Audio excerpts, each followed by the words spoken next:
নমস্কার, কেমন আছেন সবাই? আমি বাবলি। আমার নতুন একটা ব্লগে আপনাদের সবাইকে স্বাগতম। আর সকালবেলা এই যে ফুল গাছ পাতা একটু আপনাদের না দেখালে না আমার ভালো লাগে না। আর এই যে গাছটা অসম্ভব সুন্দর লাগছে দেখতে। তো হয়তো ক্যামেরায় অতটা ভালো লাগছে না, কিন্তু একদম সরাসরি দেখলে যা ভালো লাগে না। তাও তো এবারে মানে জায়গায় জায়গায় ফুল ফুটেছে। তো এর আগে যতবার ফুল ফুটেছে তো গোটা গাছে মানে গায়ে গায়ে ফুল ফুটেছে, ভীষণ ভালো লাগে। বৃহস্পতিবার তাই বাগানে এলাম একটা আমের পাতা নিতে। আর হচ্ছে এই যে গাছে পেয়ারা, তো ভগবানের জন্য একটু ফল নেব। ফল বলতে বাড়িতে ফল নেই কোনো, তো একটা পেয়ারা নেব। তো পেয়ারাগুলো সব পোকা হয়ে গেছে, এই যে দেখুন দুটো নিচে। আর কি রোদ উঠেছে আজকে। চলুন একবার দেখাসি আমাদের মৌসুমি গাছে মৌসুমি পেকেছে নাকি। তো এই যে পাকেনি এখনো, কাঁচা রয়েছে। তো চলুন পুজোটা দিয়ে নিই। আর আজকে কিন্তু আমি দোকানে যাব না, তো স্নান টান করে পুজো দিয়ে কিন্তু আমি চলে এসেছি রান্নাঘরে। তো এই আলু সিদ্ধটা মেখে তো সোনার বাবার জন্য খাবার বাটিটা প্যাক করে দেবো। তো ওই রিক্তার কাকি আর কাকা বুদবুদে যাবে, তো ওদের হাতে দিয়ে দেবো। ওরা যাওয়ার সময় দোকানে খাবার বাটিটা নামিয়ে রেখে তারপরে চলে যাবে। তো এই যে দেখুন আমি কিন্তু ডাল আর আলু সিদ্ধ দিয়ে দিয়েছি। আর কালকের ছিল খিচুড়ি, তো রাতে যে খিচুড়ি রান্না করেছিল তো সেটা ছিল, একটু ভালোই আছে, খেয়ে নেবো এটাই। তো তারপরে কিন্তু আজকে ভালো রোদ উঠেছে বললাম, তো অনেক জামা কাপড় কদিন ধরে ধুতে পারিনি। তো ওই 5-6টা বেড কভার ধরুন, তারপর আমার কিছু শাড়ি, ছেলে মেয়েদের জামাটা মাছ সব কিছুই আছে। তো সেগুলো এখন আমি বসে বসে সব ধোবো, মানে কাচবো এগুলোকে। তো চলুন এগুলো আমি কেচে নিই। তো অনেকগুলো জামা কাপড় না, এখন মানে কি বলবো, অনেকক্ষণ টাইমও লাগবে। তো ওদিকে আমার রান্না কিন্তু শুধু ওই ডাল আর আলু সিদ্ধই হয়েছে। তো তারপরে আবার কিছু করতে হবে, দেখি কতটা কি সময় লাগে জামা কাপড় কেচে মেলতে।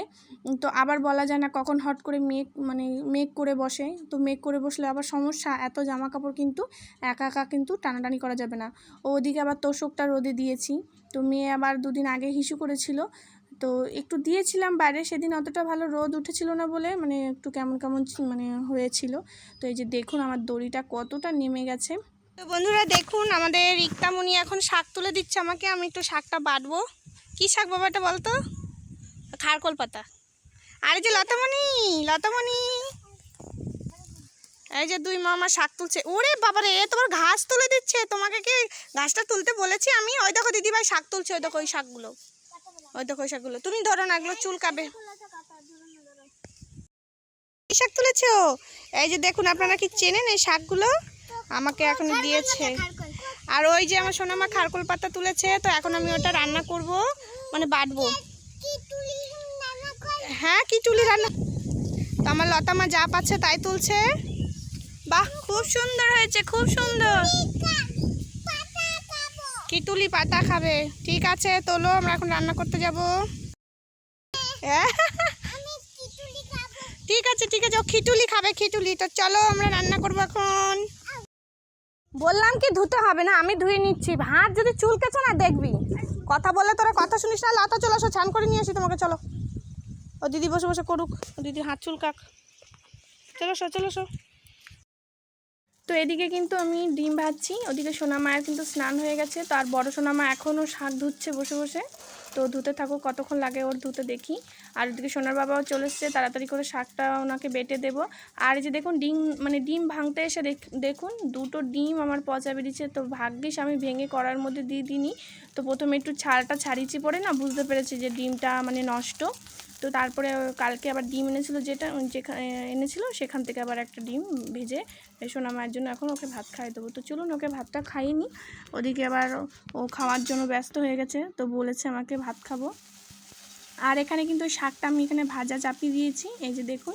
তো কালো জিরে ছিল না, ওই একটু রাঁধুনি ছিল, তো রাঁধুনি আর শুকনো লঙ্কা দিয়ে এটা একটু ভাজা ভাজা করে নিয়ে, ভাজা মানে ভালো করে ভাজতে হবে, এই শাকটা আবার চুলকায়। তো ওদিকে সোনামাকে খাওয়ানোর পরে কিন্তু শাকটা ভেজে কিন্তু কড়াইতেই রেখে দিয়ে এসেছি। তো শাকটা এখনও বাটিনি, কারণ সোনার বাবা বললো আমি এখন ভাত খাবো না। তো একটু আগে ভাতটা খেয়েছি দোকানে বসে, তো একটু পরে খাবো, ওই 4টের মতন তখন খাবো। তো 4টে বাজবে তখন খাবে বলেছে। তো আমি কিন্তু না খেয়ে কিন্তু বসে পড়েছি এই কাজে। কি হয় বাড়িতে মানে বিশেষ করে দুপুর টাইমটা করে বাড়ির সবাই, বেটা ছেলে বলুন সবাই, যদি একটা খাওয়ার একটা মানে সবাইকে ধরুন খাবার টাবার দিচ্ছি, তখন না সেই সময়তে নিজেরও একটা খেতে ইচ্ছা করে। তো এই যে যেমন সোনার বাবা এখন ভাত খেলো না, আমার আর কিন্তু খাওয়ার ঘরে যাওয়ার একটা গরজ মানে করলো না, ইচ্ছা হলো না যে যাব খাবো। তো চলুন, খিদে কিন্তু পেয়েছে ঠিকই, কিন্তু আমার এই কাজটা অনেকটা এমার্জেন্সি। তো এইটা হচ্ছে দুদিন পরে যে মেয়েটা আমাকে দিয়ে গেছে তার বিয়ে, মানে আমাদের ভাসুরের মেয়ে হয়। বাইরে একটু মেঘ মেঘ করেছে, চলুন জামা কাপড়গুলো আগে নিয়ে আসি।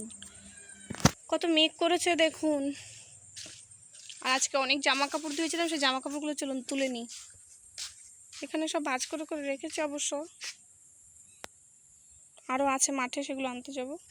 আর এই যে মেয়ে আমার মাঝে মাঝে হিসু করে, তার জন্য তোষকটা রোদে দিয়েছিলাম। ওই যে জামা কাপড় তারপরে মাঠে রয়েছে। তো চলুন কাপড় চোপড়গুলো নিয়ে আসছি ঘরে, নাহলে আবার এখনই জমজমিয়ে বৃষ্টি এলে না আর উপায় নেই, আমি একা পেরে সরতে পারবো না। ওই যে আকাশে হালকা হালকা মেঘ আছে। তো চলুন জামা কাপড়টা নিয়ে আসি আগে। তো ব্লাউজের ওই পিঠটার জন্য আমি এখানে পেস্টিং কেটে নিয়েছি। তো ওদিকে কিন্তু আমি জামা কাপড় ঘরে তুলে আবার বসছি মেশিনে। তো এখন কিন্তু সন্ধ্যার পরেই বসছি আমি। তো সন্ধ্যা দিলাম, সোনামাকে খেতে দিলাম, তো তারপরে বসছি। সংসারের কাজ তো আর কম না বলুন তো, সব কিছু মানে করে টোরেই তারপরে কিন্তু আমাকে এই কাজটা করতে হয়। তো সেই ফাঁকেই আবার একটু ব্লগিংয়ের চেষ্টা করি। তো চলুন, আর যদি ভিডিওটি অবশ্যই মানে যদি ভালো লেগে থাকে একটা লাইক করবেন, আবার বলছি। তো এই যে দেখুন, আমি কিন্তু পেপার পেস্টিংটা কেটে নিয়েছি, এরপরে কিন্তু কাপড়টা এর মধ্যে অ্যাটাচ করে নেব। ও তার আগে এটাকে আয়রন করে নিলাম, তো তারপরে এটাকে পেপারের সঙ্গে তো অ্যাটাচ করে নিচ্ছি। তো কাটিংয়ের মানে সেলাইয়ের ভিডিও সবটা আপনাদের সঙ্গে শেয়ার করতে পারবো না, কারণ অনেক বড় ভিডিও হয়ে যাবে। আর অত বড় ভিডিও মানে আমার ফোন থেকে যাবে না, বলতে নেটের সমস্যা হয়। তো চলুন, আমি যতটুকু পারবো আপনাদের সঙ্গে শেয়ার করছি। এটা করার পরে কিন্তু আবার আমাকে শাড়িটাকে ফলস করতে হবে এবং পিকো করতে হবে, অনেকটা প্রেশার। তো তারপরে আবার ওর অল্টারের দুটো ব্লাউজ আছে, সেগুলোকে ফিটিংস করতে হবে। তো আমাকে আজকের মধ্যে ব্লাউজটা না করলে কিন্তু কালকে আবার যদি দোকানে যাই, তো দোকান থেকে আসার পরে আমার রান্না থাকে, আবার এডিটের কাজ থাকে। তো তারপরে কিন্তু আমার অনেকটা দেরি হয়ে যায়। তো বিকেলের মধ্যে মনে হয় যদি কালকে না দিতে পারি তাহলে কিন্তু একটু সমস্যা হয়ে যাবে। তো ওর আবার রবিবারের দিন বিয়ে। তো এই যে আজকে বৃহস্পতিবার, কালকে শুক্রবার, তো শনিবার তো আর বাড়ি থেকে বেরোবে না, তো রবিবার দিন তো কোনো কথাই নেই। তো এই যে দেখুন, পিঠের কিন্তু ডিজাইনটা আমার সুন্দর করে আমার কিন্তু বসানো হয়ে গেছে, এখন এটাকে উল্টানোর পালা। তো দাঁড়ান, এটাকে পুরো কমপ্লিট করে আপনাদেরকে আমি দেখাচ্ছি কেমন হয়েছে।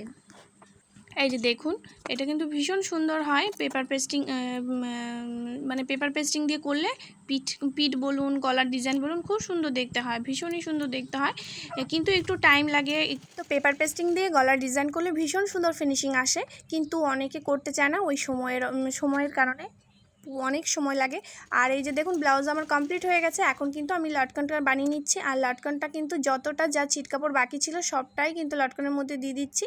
তো এই যে দেখুন, আমার সব থেকে হচ্ছে মানে কি বলবো, সব থেকে যে কাজটা আমার কষ্ট সেটা হচ্ছে এই যে আমার হেম হুক করা, তো করতে হবে, কিছু করার নেই। আর এই যে দেখুন, আমার ব্লাউজের কিন্তু ফুল লুক। তো কেমন হয়েছে অবশ্যই কিন্তু বলবেন ব্লাউজটা। আর এই যে লটকন দুটো, তো যতটা কাপড় ছিল সবই দিয়ে দিয়েছি ওর মধ্যে। তো এবার দেখুন একবার ভালো করে এই যে ব্লাউজটার ফুল লুক। তো আজকে ব্লাউজটা বানিয়েছি অনেক কষ্ট করে, অনেক ঝড়ঝাপটা মানে করে। তো আমার অনেকটা মানে কি বলবো, একটা ঝড় মাথা থেকে নামলো। তো চলুন, আজকের ভিডিওটি কিন্তু আর বেশি বাড়াবো না, এমনিতেই অনেক রাত হয়ে গেছে, ওই 10টা বাজে এখন। তো সোনা আমাদের খাবার খাবো, এখন রান্নাঘরে যাব, রুটি করব।